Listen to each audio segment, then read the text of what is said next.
How you doing? Good, good. So why don't you give a quick introduction of yourself?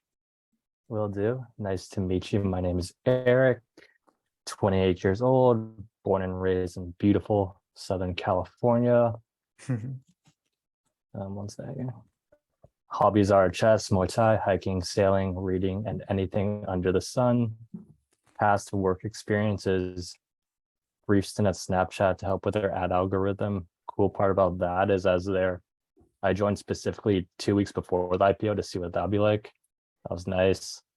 I did some dark matter summer research at CMU with my brother, and white collar 9 to 5 wise, I was a consultant for Fortune 500 companies going through bankruptcy. So I Ooh, got to see exactly how much money was completely wasted between consultants and lawyers and all of that, a complete mess. And okay. then lastly, I founded a social commerce platform called CartRev. Mm-hmm. So that was for Shopify brands. You join, you'd upload your products with a discount and commission. Then anyone can come in and sell that for you. It's like think of like Amazon for affiliate networks. And then right now, my main project is SHOPX. What that is, it's the bridge between Web 2 and Web 3. So just like Google has a suite of technologies like Gmail, Word, Office, all that good stuff. As a brand, you can simply download the Shopify app and then start doing Web3 things and earning instant revenue. On the 23rd of June, we had our launch with the Mag Park. They're a cool brand in LA. They sold a reserve pass. They minted 125 passes in less than 24 hours, and that earned them 93 ETH, or like 100K in instant revenue without even selling a single product. And what's cool about that is over 50% of their users, they're first-time crypto users. So we were walking them through like, oh, you want to install MetaMask. This is what an NFT is. So that experience was actually really fun because I'm sure you're in crypto, you're the crypto kid. We both probably pitched our families like every fucking Thanksgiving. It's like, hey, Every buy, day. buy. There's like, oh, what now, Mr. Investor? I was ready for Yeah. it. But yeah, that was personally fun because it's like I got on the phone with like, it's their first time in crypto. I'm like, hey, yo, you want to write down these words? Don't lose them. No, turn off your screen share, and let's get you set up with a wallet.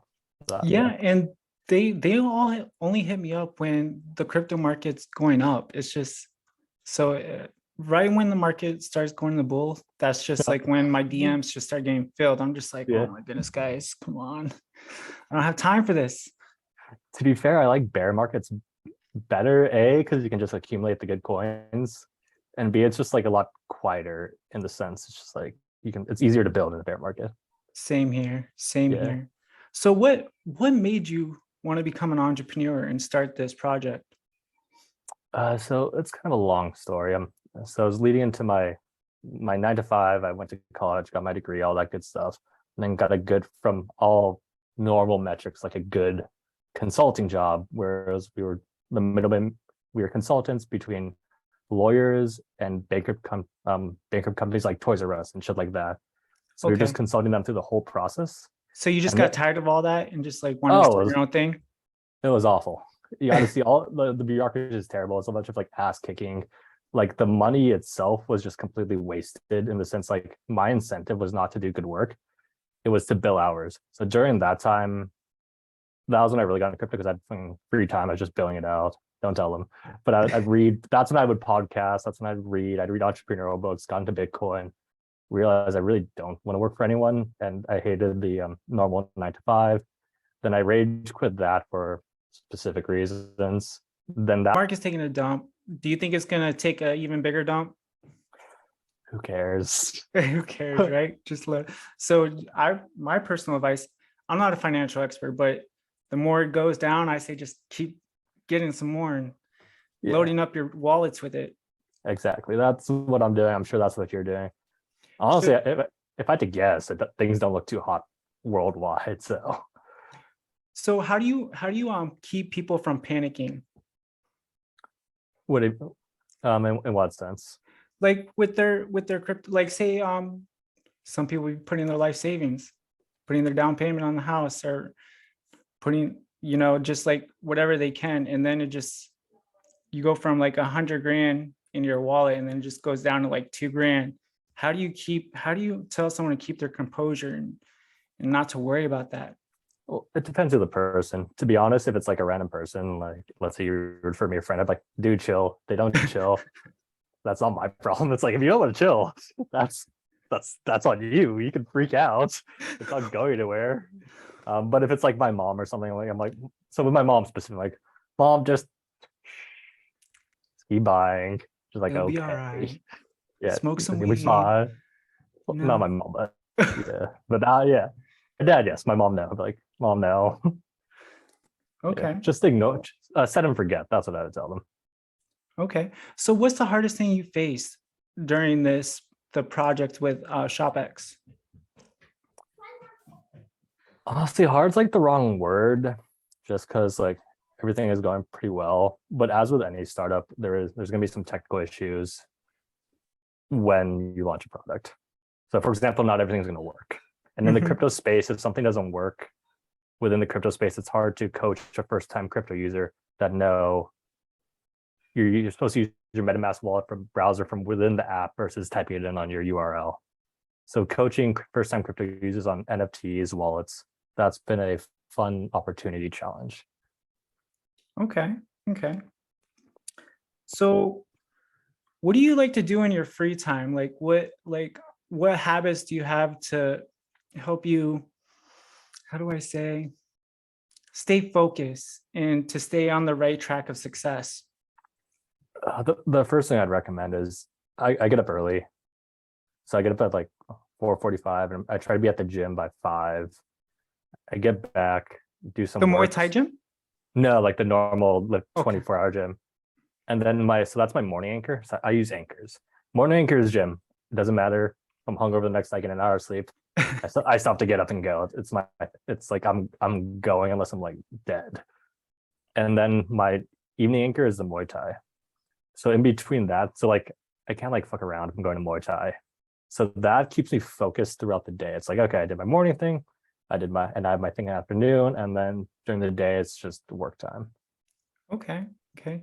Do you have any mentors like in the crypto space or anywhere else? Yeah, I've got a couple. So obviously Cyrus, he founded that. He's one of them. I know a couple of like famous fighters I'm not going to mention, but it was my first Muay Thai coach.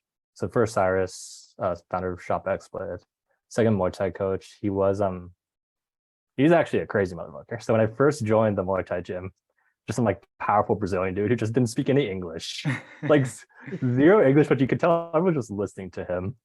So he would just say like speed, power, and that's what you do. But it turns out he's like champion of, like I forget, like we're North, South, and Central America. Mhm. He's champion of like 2 out of 3. So not all the thing, but it's like 2 out of 3. He was sparring partners with Anderson Silva. So Ooh. that was a whole fun experience. And I learned about this like after the fact because he's like super humble. But yeah, so that's been, I would say those two. Honestly, I read a bunch, so like I take what I can from like the greats. I'm like, okay, this is useful. This is useful. This isn't useful. This is somewhat useful, but it works this way better for me, so it's mine now. Okay.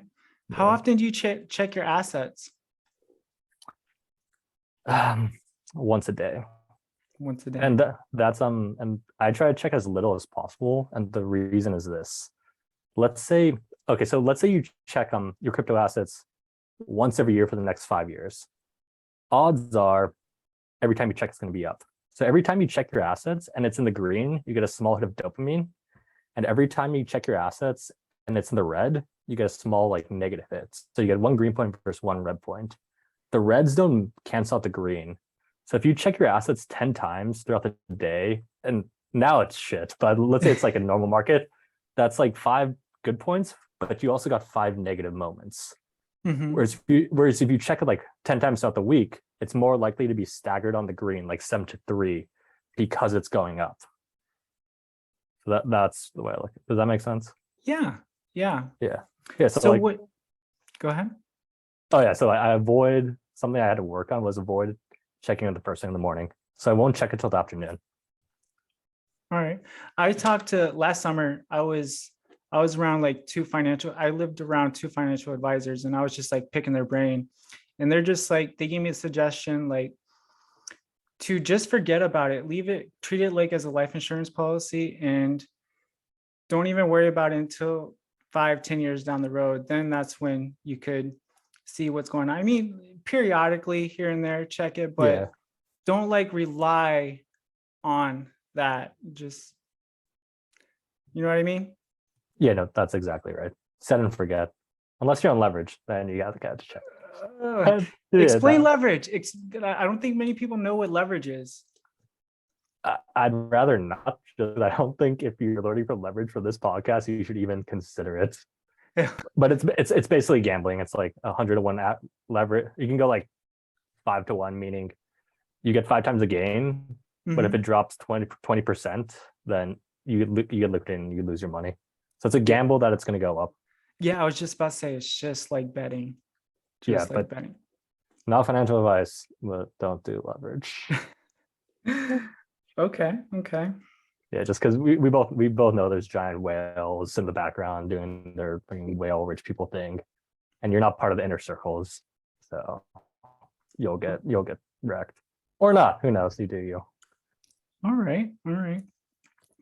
So what other advice do you have for up and coming entrepreneurs that, you know, that are not really, that are curious about starting their own like blockchain or business venture? Like, how do you encourage them to take that leap forward and take that necessary risk, but calculated? I would just start, to be honest. Make sure, yeah, like let's say you have a 9-to-5 and you have an idea. You just take this first, like it's a 0-to-1 concept. So even if it's just like setting up a Google Drive with your company, future company name, and then filling out the different departments like marketing, social media, and just starting and take it from there. Do you have to get licensed and insured when you start a blockchain? Yeah, you have to, for crypto specifically, you have to do a whole, and that's not my expertise, but you have to do a whole bunch of legal shit. Okay. Yeah. Where do you go to get that legal stuff done? We have a fantastic counsel. Oh, okay. Yeah. Okay. So as the podcast comes to a close, is there any last words that you want to share? No, just buy Bitcoin and chill. Buy Bitcoin and chill. I like it, man. Hey, I appreciate you coming out and spending the time on my show. I know you're really busy and you got things going on, and it really means a lot to me. And I'm sure it means a lot to my listeners too. And I'm sure you'll have plenty of listeners in the future. Hey, how can my people find you? Twitter, Instagram, LinkedIn. Honestly, I would just check out the SHOPX project. Just Google twitter.com/SHOPX Labs, Instagram SHOPX Labs. My personal IG is Eric ERIC D McHugh MCHUGH. And I use that as kind of like a business tool, so you can reach out to me there. Oh, and one more thing. How long have you been doing SHOPX for? 2017. 2017? Hey, that's when I got into cryptos. Nice. Yeah. Cool SHOPX fact is we actually minted our first ENFT in 2018 before NFTs were cool. And we have the transaction, and we have the transaction as on Rinkby, and we have the transaction hash to prove it. All right. And it's just anybody could just get their product. Like I have a friend that does like shoe designs. Actually, matter of fact, can I show you it real quick? I'm gonna leave the camera for a second. Yeah, go for it.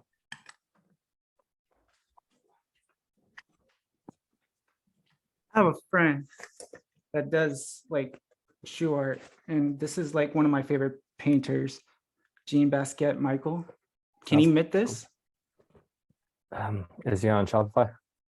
I'm trying to get him onto. Right now he's just trying to get me to do word of mouth, but we can work on that.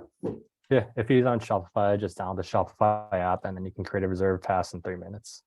All right, bro. I'm gonna let you go. I'm not gonna hold you up any longer. Thanks, man. Later. Take it easy. Sure.